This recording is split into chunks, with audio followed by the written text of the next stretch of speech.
هلا وهلا، وشلونكم؟ شخباركم؟ طبعا هاي اليوم وطلعة ما كان مخطط إلها وصارت فجأة، بس والله كانت أحلى طلعة. أخذكم بفلوق اليوم محافظة واسط، مزرعة بيت أختي. مزرعة كلش حلوة وجديدة وبسيطة، الهوا بيها نقي يفتح النفس. يعني صدق هوا يرد روح بعيد عن الازدحامات والهوسة والضجيج، يعني تريحون بالكم. فاحنا طبعا اخذنا ويانا أجنحة دجاج، وهم كانوا جايبين وياهم دجاج. بدأوا الشباب يعلقون الحطب، وبدينا أنا وأختي نصفط الدجاج والأجنحة المتبلة بالشواية.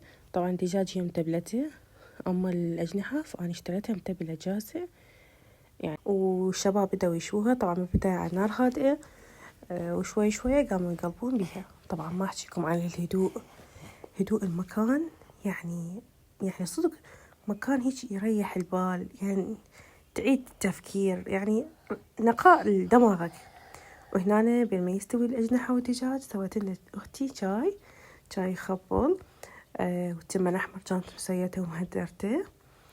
ومثل ما تشوفون طبعا طعم الأجنحة والدجاج على الحطب غير عن الفرن، غير عن المنقلة. ما أعرف، أنا أحسها غير. هنا أنا أختي حابة تراويكم تمن الأحمر طابخته طبعا كلش طيب. وأي شي تاكلوها طبعا يعني برأيي أي شي تاكلوه بمكان مثل مزرعة، حديقة، طلعة عائلية، غير نكهة وغير طعم. يعني حتى الشاي هم تحسوه كلش طيب. ما أعرف انتو تحسون هيجي لو بس أني؟ إذا انتو هم هيجي كتبولي بالتعليقات. طبعا عدوني صاني وين منزلة فلوقات ولا طبخ ولا أي شي، كنت مشغولة وكان عندي ظروف، فرجعت لكم إن شاء الله من جديد. طبعا هنا بدت الأجنحة تستوي، وطبعا مثل ما قلت لكم الأكل ويا لمة الحبايب يخبل غير طعم. وهنا الشباب حمزة وزايد وحمصون لنا الجلد، بس والله كلش طيب كان. وبدينا تحضيرات الطرشي والخبز ودبس الرمان لازم.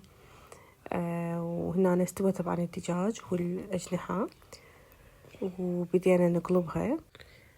طبعا هنا المناظر تتكلم، وعذرونا عن قساوة المشهد، أكيد حينزل لكم الفلوس دنيا ليل، وراح تشتهون هذا الأكل اللي يجنن. أهم شي الدجاج والسمك على نار هادئة راح يستوي ويكون كلش طيب. ونوجه كلمة للشباب اللي يشوفونا، عاشت ايدكم ما قصرتوا. لذيذة كلش كانت. وبدينا أنا وأختي نصب التمن ونحضر الطرشي والسفرة والحبشكلات، وهنا بدينا وجمنا على السفرة لم يتبقى منها أي شيء.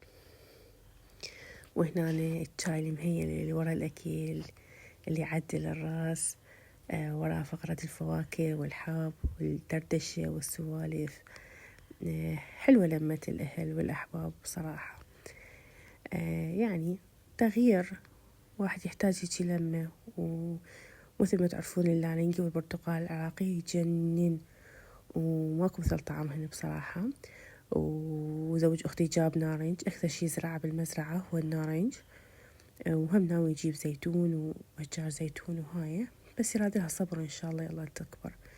وهنا أنا راوت لكم لقطات بسيطة صورت لكم من المزرعة. هنا الثيل بدأ يطلع.